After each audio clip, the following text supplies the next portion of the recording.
For as horrifying as the fiends in the kingdom are, we can still see a semblance of humanity in them, whom they once were before the apocalypse came. Some might think that makes them more terrifying and revolting, but you know what I think is even more disturbing? Nothing. The complete lack of anything even resembling something that our minds could compare to. An infinite darkness from which no light can escape from. That is true terror. Throughout the journey, we will encounter many disturbing creatures, but none are as unnatural as the cult. They are the harbingers of doom, clergy of the spreading stain, proliferating the loathing by their presence. They can be encountered in a few locations, but most commonly found here, the Oblivion Egress. Points in the world where the loathing is breaking through the fabric of reality. They will also appear if the light from the torch has been extinguished, ambushing the stagecoach and forcing our heroes to fight in order to reignite the hope.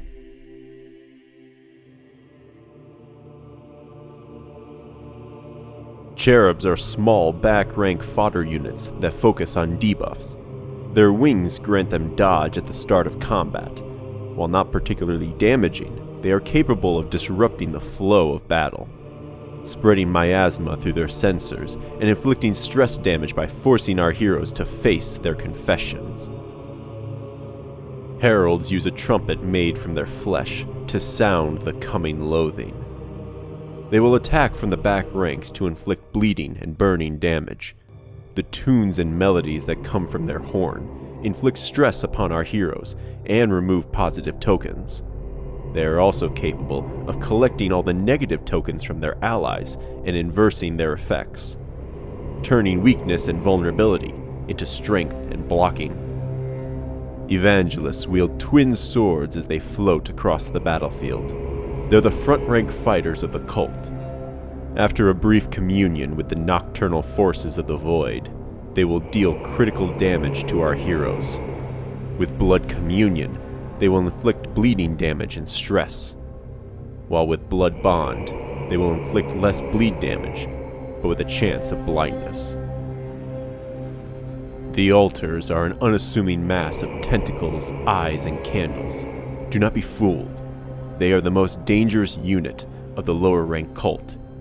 They act as support, weaving the flesh of their allies to regenerate, or they can use bone weaving, which varies depending on the sin, but typically grants block and removes debuffs.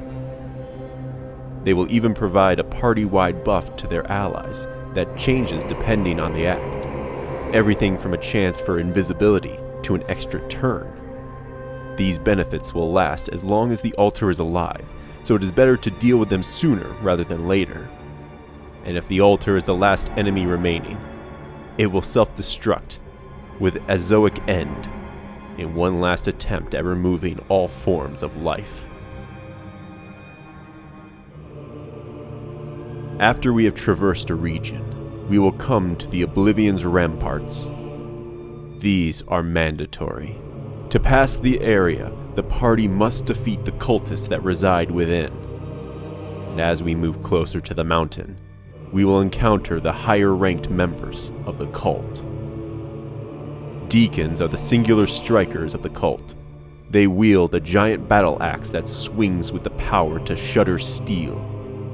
At the start of their turn, they will warp their flesh to be resilient against melee or range attacks, and switch every turn. They are capable of inflicting a heavy amount of bleed by removing the flesh from the bones of their victims, or inflicting stress damage by weighing down the heroes with the weight of the world.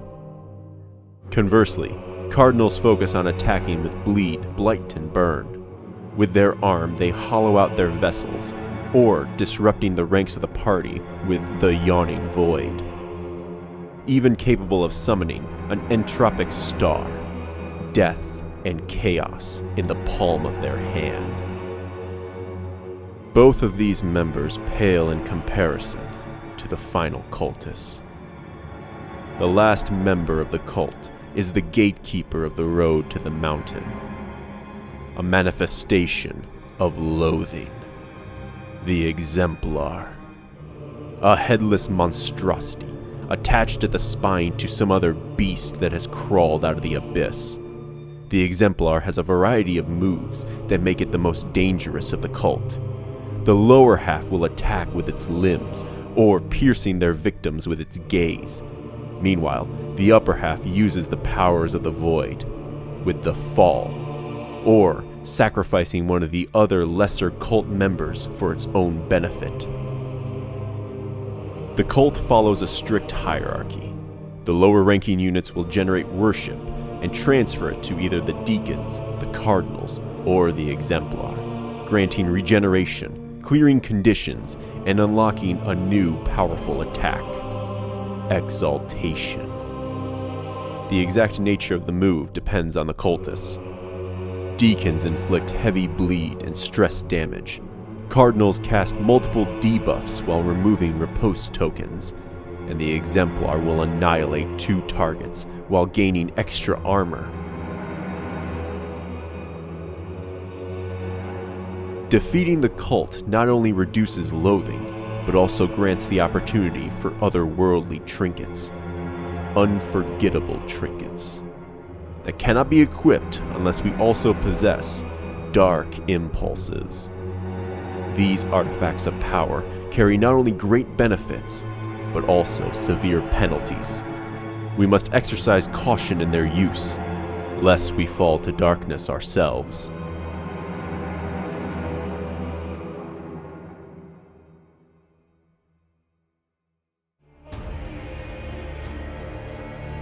The Avatars of Oblivion. These monsters come from the void, from the darkness that gathers in the space between worlds. These cultists all come from one place: our final destination. This is the mountain. The mountain is where the loathing manifested. It is here from which the world was shattered and rebuilt into the horrifying mosaic landscape we experience. The harsh winds and ice keep all but the strongest-willed individuals out. Many roads lead to the mountain, but only one leads beyond it. In the distance, through the snowstorm, we can see the outline of a ziggurat forming. A temple dedicated to failure and regret. Refracted, distorted, and twisted, just like the heart of its maker.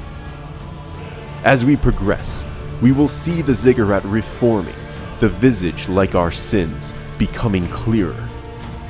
Approaching the cathedral, we will face more cult fights, always against a high-ranking member of the hierarchy. One last desperate attempt to weaken the party before the terminus. What awaits us at the temple? That depends on the sin that was chosen. Failures made flesh. The mind must be freed of its self-imposed incarceration. The mind is the source of all thoughts, all desires, fears, and understanding. Without it, we are but hollowed vessels, unable to comprehend the world around us. The shackles of denial wrap around the mind like a wreath, preventing the mind from remembering the world as it was. We will face 4 locks in the chain, each denying our heroes a particular skill. The latchet of regret will prevent the party from dealing any close-quarter strikes by inflicting the denial of arms, alongside dashing out weakening tokens which will prolong the fight. A fearsome-looking metal locket, which bears a striking resemblance to a beast of the wild, particularly a lion. And given its association with pride, we have to wonder how much regret lies behind the veil of confidence and boldness. This locket roars with the echo of long-gone prideful achievements, now only filled with regret of such actions. The second lock is the Bolt of Lamentation. a bolt casted out of countless metal spears pointing outwards, a clear sign that no one should dare approach unless they wish to get pierced by it. During the battle, the Bolt of Lamentation will debuff the party with the Denial of Reach, forcing our heroes to get up close and personal with the bound metal arrows, as anything that can be thrown or used at range will fail. As the battle rages, the bolt will pepper the party with mental lashes. Those struck will suffer blindness. One cannot help but contemplate what such a locket is to lament over. Past achievements, past mistakes, unspoken words, immoral acts. Perhaps in time, we will know the full extent of such lament. The third lock is rather grotesque in appearance. This padlock gives the feeling of rot and graves, as represented by the 3 skulls and their empty eye sockets, alongside the enormous cross spanning the padlock itself. It evokes the feeling of restless sleep and unresolved memories still haunting the mind. As a measure of deterrence, the padlock of wasting will cast a denial of fortitude, which will prevent the usage of any healing, be it a holy blessing or medicinal solution. A truly intimidating construct, forcing people to waste away alongside it. It is also capable of inflicting various status effects onto the heroes, with the use of cerebral falter. Grudges, memories, false hopes of better days, they all weigh onto people, wasting them away, thinking that soon things will get better. But we must cast these thoughts away, and make the future with our own actions. The final lock is the most disturbing. An unnerving shackle made in the image of what could only be described as the Iron Crown. The 5-pointed spikes digging into any and all minds who come to bear it atop their heads. It has either rusted away, or that is flesh growing and consuming the side of it. The shackle of despair casts a debuff, the denial of reason, which will stop anyone from recovering the mental wounds inflicted during the fight. Adding to the overwhelming situation, the shackle will also attack 2 heroes with overwhelming anguish, inflicting further stress upon them. Each of the locks will barrage the party with various malicious boons, yet all of them share 2 attacks that will be most common during this terrifying encounter.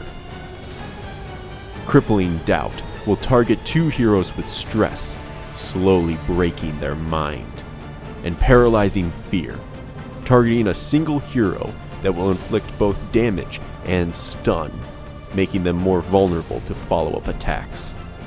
As each shackle is destroyed, it will empower the remaining ones, making them hit harder, endure more, or even heal any wounds that have been inflicted.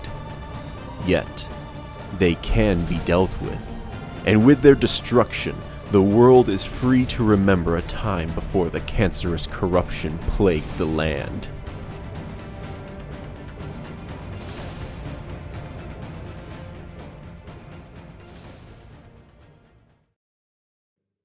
The Seething Sigh, stertorous avatar of ill-concealed rage. The Fiery Serpent, the avatar of resentment, takes on the appearance of a set of lungs, connected together by a tentacle-ridden trachea, with the iron crown adorning its neck, if you can call it so. Black and red, torn apart, with holes all over it. Its appearance is worn and diminished, as if wasted upon relentless arguing and never-ending anger. But that does not stop it from zealously pursuing its pointless rhetoric of grievances. In combat, the Seething Sigh will attempt to burn the party alive with its hot air, raging and writhing blindly, thrashing with what feels like blind abandon, no rhyme or reason to its actions. Don't let the randomness of its anger fool you. Its wrath has a pattern, At the start of its turn, the creature will take either a shallow breath or a deep breath as it prepares to unleash its fiery disdain. If the party does not take the time to knock the wind out of the lungs, the heroes will be privy to an explosion of malice and discontent that sweeps them off their feet.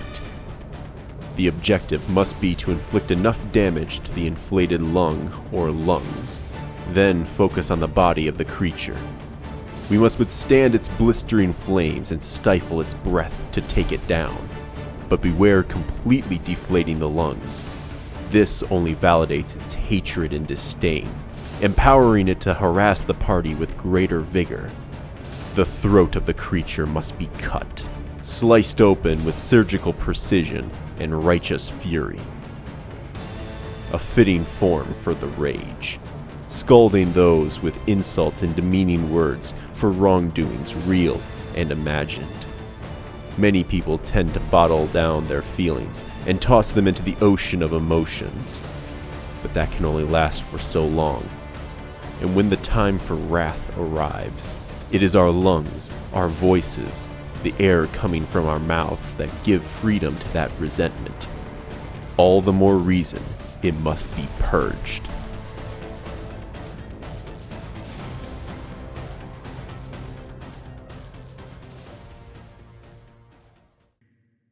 Obsession's unshrinking gaze, focused to a fault. Some say if you stare into the abyss long enough, the abyss will look back at you. Yet, who said it was only one set of eyes looking back? Their piercing gaze, they see. They look into your soul. Obsession's gaze, focused to a fault. The focused fault has two phases. During the first phase, we will encounter small clusters of eyes, watching, staring, and judging in silence, bound together by nerve tissue and half-firing electrical signals. They will observe the heroes with their relentless gaze, applying the seen status. This will become critical in the second phase. The only way this status can be removed is by evading an attack from the clusters, applying stealth, or by landing a killing blow on one of the eyes. The eyes will continue to grow and attack the heroes, applying debuffs along the way. They will need to be struck down from clusters to bifurcated to cloisters, and finally the remains of the stalk. Once all of them have been defeated, the real fight has begun. Behold the unrelenting gaze, the focused fault beheld proper, slowly crushing soul and body alike under its morbid gaze. This is the true manifestation. Hundreds of eyes surrounded the one, held together with tendons, bones, and teeth. The single entity, continually looking, seeking something. The focused fault will unleash its signature attack, Limerence, attacking every hero with the seen token. The damage and critical chance increases with each seen token on the hero. It will continue to apply seen tokens throughout the fight, applying stress damage, reducing the flame, even being capable of stunning our heroes. Be cautious of applying too many buffs onto the heroes as well, since on a crit, the focused fault will copy all the buffs for itself, turning a dangerous situation into a nightmare. Two strategies must be employed to help us prevail. First, we must use taunt to control which hero the eyes and the focused fault will target, keeping the attention on heroes capable of enduring the onslaught while the rest attack the fault. Meanwhile, applying debuffs to the fault, keeping its attacks to the bare minimum of damage, will ensure survival. This creature is an abomination of the highest order. Obsession is a mile marker on the road to damnation. It is the beginning of something worse than words could ever describe. Spending every waking and unwaking moment on irrational thinking, pondering and contemplation. The eyes see more than they should, finding every detail and flaw to reinforce its preconceived ideas. But with determination and a strong sword arm, the party can blind the eye, freeing it from this toxic relationship of mania and misery.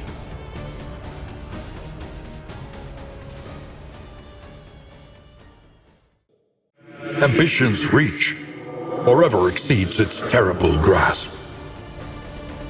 Ambition, as with many traits, can be split into its bright and dark sides. It is both the drive that pushes us forward to reach a worthy goal, as well as the corrupting hunger that ends up consuming us. The ravenous reach, being the manifestation of ambition, resembles a heart composed of many arms, forever extending beyond its reach, pushing past the barriers in place to satisfy its own prideful demands. The ravenous reach has 3 phases, its appearance slightly altered with each phase. It begins with its upper, smaller sets of arms raised in blasphemous parody of a prayer, while its larger, lower arms are in a resting position. In this state, it opens the fight with ideation, fitting for the start of ambition, and setback, ambition's ever-present companion. Ideation marks a hero with combo and deals stress damage while simultaneously granting 3 block tokens to the creature. Furthermore, it utilizes the combo to deal significant damage with setback, which sends the struck hero to back rank. However, its many strengths are offset by its low health and weakness to damage over time. Once its health is depleted, it enters the second phase, in which its resistances flip, becoming highly immune to damage over time, but very vulnerable to debuffs. Visually, the 2 sets of arms now assume a more tense, combative stance. Another pair, once barely visible, now become active, and its whole body opens up, for a lack of a better term. It gains an entirely new moveset, composed of 2 versions of a move called Precise Intent, one affecting the front ranks, while the other affects the back ranks. They both function the same, applying a unique Contempt token, which we will discuss in a moment, as well as dealing stress and applying debuffs. If any hero has a combo token, this move will also ignore their dodge and immobilize them. It also grants 2 dodge tokens, which will convert into crit tokens upon reaching the next round, making it imperative for the team to remove them from the reach. The previously mentioned Contempt token, once applied, marks a hero for another new move, Teardown, that deals moderate damage and significant bleed to the struck heroes. Once this form is dealt with, we will enter the third and final stage, in which 2 primary sets of arms become oddly huddled to its main body, while the enormous set of arms from the back are partially prostrated, moved to the sides in preparation for the fight. The Reach's resistance are below average, and once again it gains a new moveset, Rumination, which will have the chance to combo, a chance to deal Horror, and a chance to deal Bleed. Furthermore, it applies Riposte, making it even more dangerous. The last move introduced is the Last Grasp, which deals the entirety of the remaining bleed as straight damage to the hero. Furthermore, if the target has combo, it removes all positive tokens and shuffles the hero, on top of healing itself. This phase is a damage race against the party. A final all-or-nothing tactic by a wholly desperate creature to fulfill its ambition. The phases of the battle against the ravenous Reach portray the progress of one's own poisonous ambition, beginning with the conceptualization of ideas and goals that encounter initial difficulties, then crystallizing these ideas and goals into concrete desires, pursued relentlessly and with little regard for others, only to then become more erratic and frenzied when it slowly becomes clear that these goals cannot be achieved and these desires will not be fulfilled.